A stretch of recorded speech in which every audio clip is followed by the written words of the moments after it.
Hello everyone, welcome back to Paru Veera life style.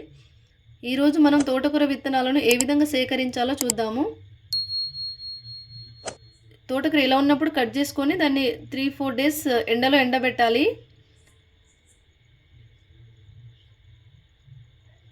ఇలా ఎండాక తీసుకొచ్చి ఒక గిన్నెలో మనం ఇలా ఈ విధంగా దులిపినట్టు చేయాలి. చేస్తే దాదాపు బాగా ఎండినైతే బాగా వచ్చేస్తాయి. చూడండి, కొన్ని వచ్చేసాయి. తర్వాత కింద ఏదైనా క్లాత్ లేకుంటే ఏదైనా కవర్ లాంటిది పెట్టేసి చేయితో ఇలా మన కంకుల్ని మొత్తం ఇలా నలిపినట్టు చేయాలి. ఈ విధంగా చేయండి.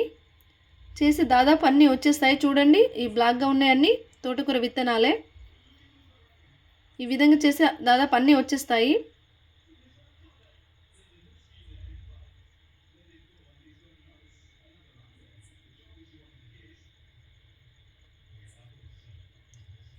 తర్వాత ఈ ఎండిన తోటకూర ఫ్లవర్స్ని చేతిలో పట్టుకొని ఇలా నలిపినట్టు చేయండి.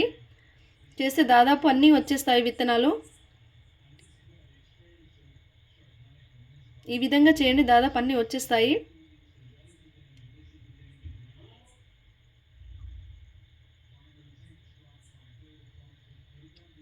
చూడండి, అన్నీ వచ్చేసాయి దాదాపు. అందులో ఏం లేదు ఆ ఫ్లవర్లో.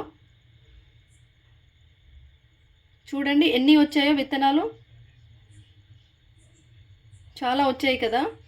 వీటిని మనం ఒక ప్లేట్లో అయినా లేకుంటే ఒక చాటలో అయినా తీసుకొని దుమ్మంతా తీసేసేయాలి. తీసేసి వీటిని మనం ఒక గాజు గ్లాసులో అయినా ఒక ప్లాస్టిక్ బాక్స్లో అయినా స్టోర్ చేసుకోవాలి. మనకు కావాలన్నప్పుడు కుండులైనా చల్లుకోవచ్చు, చాలా బాగా వచ్చేస్తాయి.